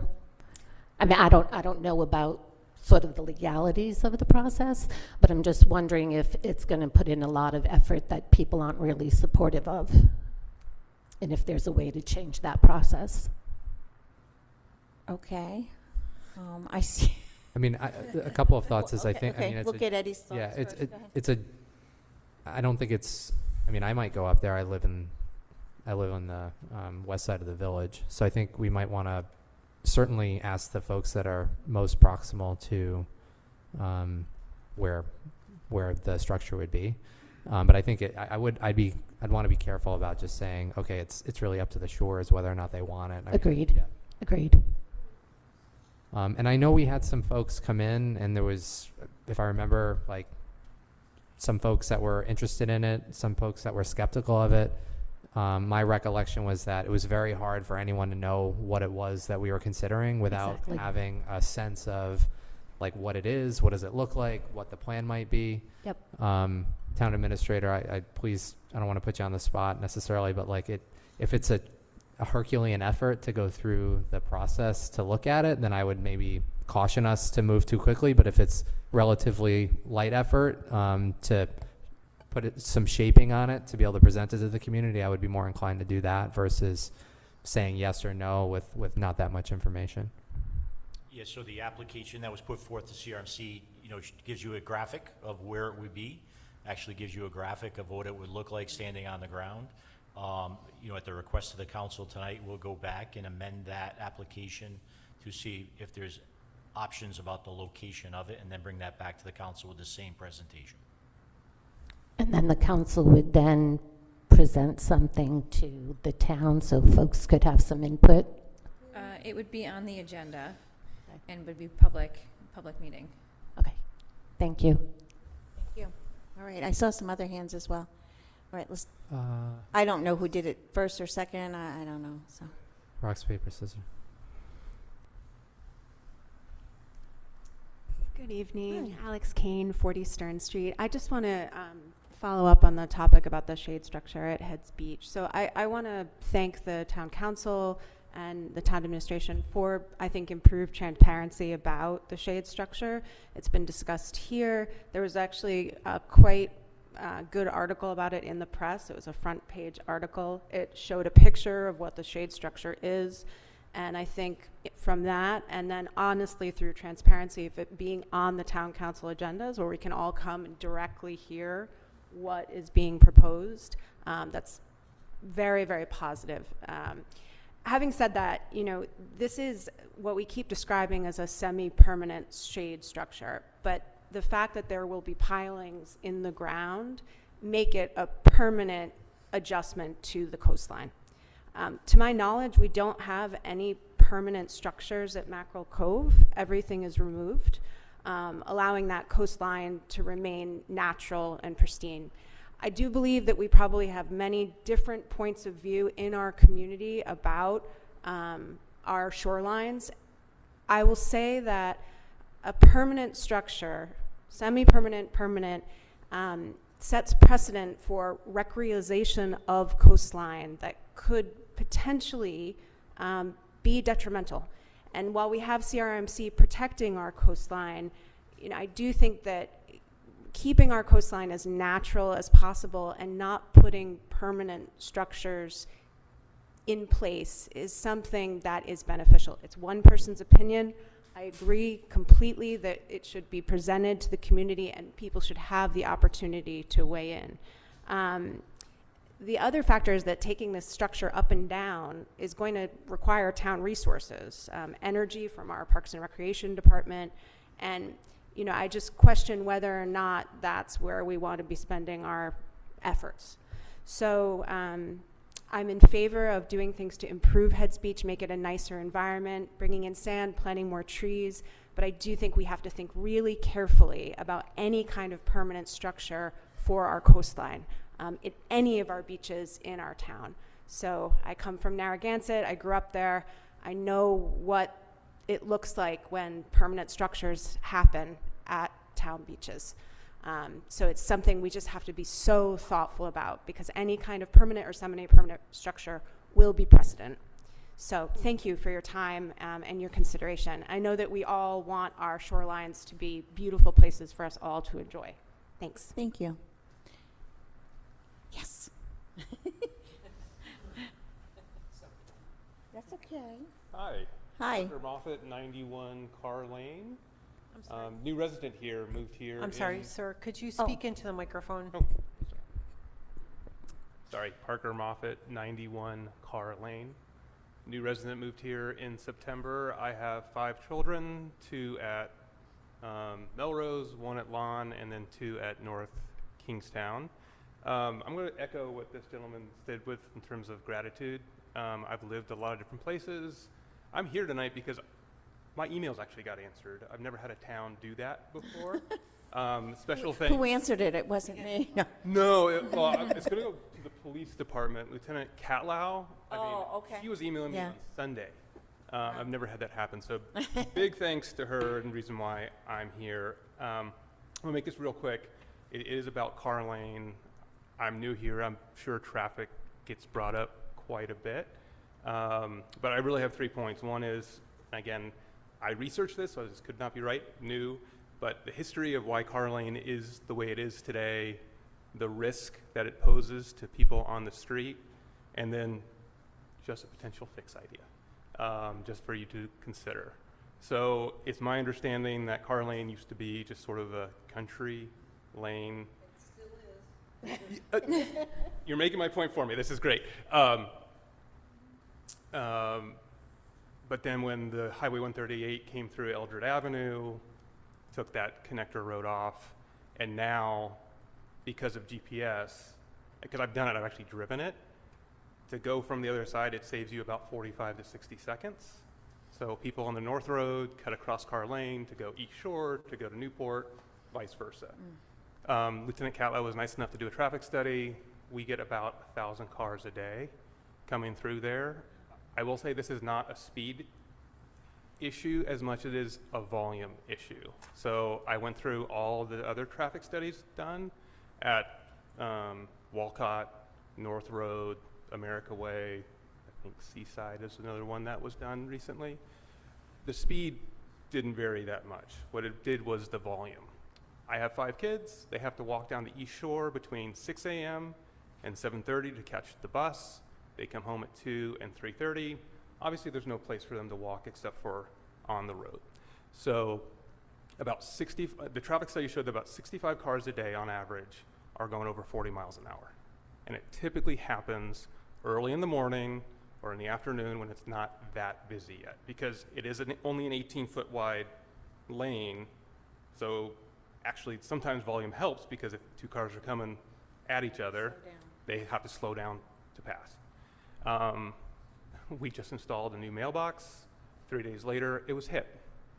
I had half a car in my in my lawn because of it. That could have been one of my kids. So, anyways, it seems like there could be a fix that would like to consider. I mean, at least just do a study to figure out what happened. But it does seem like we're very close to the pedestrian bike lane that's on North Shore Road. And I think I did hear that there's plans to extend that around into town. So one idea would be, is there a possibility of doing an advisory kind of bike lane in Carr Road? I know it's it's not wide enough to do any sort of permanent structure, but if we just did a lane, they are doing it in other places where it does connect it, and we are seeing more and more people coming from East Shore past our house to go use the bike lane, dog walkers, bike riders, runners, just something to consider. So again, if anything, I just want to say thank you for everyone for making us feel welcome. I recognize you, Ed, from the soccer field. Alex, she was gracious enough when we first moved here. Nice seeing you. So again, Parker Moffett, if you see us, because I'm sure a lot of people drive down Car Lane, stop by, say hi. Erin's my wife. Addie, McKenna, Jack, Will, and Olivia are our children. Thank you. Well, thank you. And welcome to Jamestown. Thank you. We're great. And we're here because of a movie. So if you ever want to know that. Because, oh gosh, now I want to know, but not now. Yeah. Thank you. Sorry for No worries. But one thing, Ed, could we just look at that? I know that it's seriously constrained by the right-of-way, right? It's like, it may even be a 30-foot wide right-of-way? I'm not even sure if it's that. Yeah. Yeah, we'll have to talk to the traffic committee again to consider that as a suggestion. Okay, thank you. So we will. Okay, perfect. Yes. Tony Pinheiro, 161 Beacon. On a couple of things. On the pavilion, I think it's a great idea. I personally go to the beach, sit in the shade. Probably find me by that tree that Mary's talking about where they want to put the pavilion. I don't care where they put it. I'm getting older. I like to take my grandkids down to the beach. They're great in the sun. I like to sit in the shade. Sometimes the tree's occupied. A pavilion is a great idea. I've seen it in other towns. Plum Point, beautiful pavilion down there. It's utilized by the neighbors constantly. North Kingston has recently put one in at Little Allen Harbor. It works great. If you ever get a chance to go down there, it's a beautiful thing. It's built correctly. It's done right. It's permanent. As far as the construction part of it, I've been in the construction business. To take down a pavilion is a very short job. The posts could be leveled off, the bolts could be stuck into the ground, and plugs could be set in it. You wouldn't even know it's there over the winter. Secondly, whole different subject. The South Pond Trail, there used to be several parking spaces on the left-hand side where you could park. Now there's only 3 spaces there. Such a beautiful trail. I don't know why I can address the traffic committee or something, but you used to be able to park on the left-hand side there.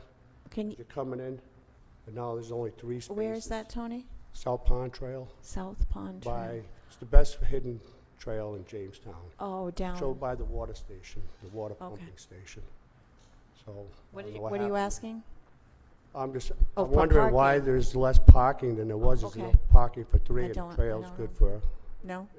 Mike, no? hundreds. The parking hasn't changed at that It entrance has- somebody told me since that- I've been here, so. Oh, all right, I can because tell you there's parking, no parking on the right near the fence.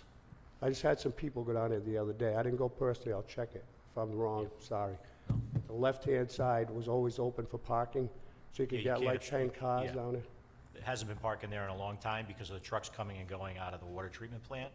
Oh, There really? is designated carved-out parking on the north side of that driveway. Yeah, it's like I would 3 say 3 or parking 4 cars. spaces. Yeah, nothing's changed there. I thought there was on the left at one time. Okay, sorry. And I'll get to the letter I sent. I thought I tried to get on the agenda. I'm sorry. Okay, It was so- a misunderstanding. That's okay, so you But I sent can a letter. explain to you where I'm coming from with that. We're on Fort Getty Pier, as Mhm. you guys pretty much know. The conditions there are variable with the weather. We pay the same rate as any other town that has protected docking. We need to move constantly. And even though, Ray left, but the administrator, almost called you the chief, the administrator has been, everybody cooperates. Mhm. We need to be there when the wind's blowing. But we had to be on communication. I would give you, for instance, last week we had that storm that was not projected. My boat was on, we needed to do some repairs, it was in the lot. Ray called me, asked me if I could get the boat out. Yeah, no problem. I get the boat out thinking, okay. I put it in the water, I'll finish the repairs at the dock. Well, the next day we get a storm. I have to move the boat. I can't get the boat on the trailer because of the repairs wouldn't allow me to do that. So I had to move the boat out. And this happens constantly. So I'm just asking that if possible, there is some areas, I met Ray down here today, that are underutilized that we've used for many years to leave the boats there. If, you know, possibly that at least the guys on the piers would have access to have a spot there, you know, be in conjunction with, you know, other, getting competitive with other fishing industries. If I need to get product out of there and the boat is up at the north end, my boat's a wide load, I need to get it down here. Sometimes you only have a small window, maybe even an hour or two within a nor'easter that could last weeks, as we all know, in New England. Excuse me. So, you know, I'd like you guys to consider that. Okay, so I guess basically what we could do is put it on a future agenda. But Yeah, To I mean, look I at can that? offer a little bit of background of what Yeah. Tony's inquiring about. So, you know, over the years, a number of the outhaul permittees, along with the folks that use are permitted to use the Fort Getty Pier, candidly have taken advantage of leaving stuff on the beach, on the dock, in the parking lot. So Ray this year has organized that in a better fashion, along with Jim, to better organize that, to make sure that all of those individuals are not taking advantage of the space there and leaving stuff for a longer period of time. So Ray did develop a process to accommodate individuals like Tony, to allow for emergencies to pull a boat out, leave it on a trailer at no fee. It's just not open-ended. So there is a process to allow it that we have not had before, to make sure that they are not left there for days unattended with really no cause. So. okay, so by putting it on the agenda, then we could hear from Ray, hopefully, and just to clarify and to address it. I think that would be a good thing. Roberta, could you put that on another agenda? Do you want that on the July 1st? It's July 1st? Or this, well, the Fort Getty meeting is on the 29th, but. What? No? July 1? Oh, that's the 9:30 in the morning one, right? Right. It's a little trickier. I don't mind mornings. You don't mind mornings. Something tells me you're a morning person. Yes. I think the thing about July 1st is it's largely an issue that Tony's concerned about, so he'll be here. And I think if Ray can get it done that soon, then I think maybe Yeah. the July 1st So is okay, if you don't mind. Yeah, Thank it's you. fine with me. Eddie, will you be here? I will, but I think my question would be, are we gonna discuss like a more fulsome view on like the new policy that Ray has and That's what what I that means was and what that doesn't thinking. mean? That's what I was hoping. Yeah, okay, yeah. yep. Which would include this app 100% to take care of this, yeah. Hopefully it'll answer your questions. All right, thank you. Yep, no worries. Thank you, Tony. Okay. Anyone else that would like to speak at open forum? No? Okay. Then I will entertain a motion to go into executive session. So moved? Second, All in favor? Aye. Again, thank you all for coming tonight. thank you.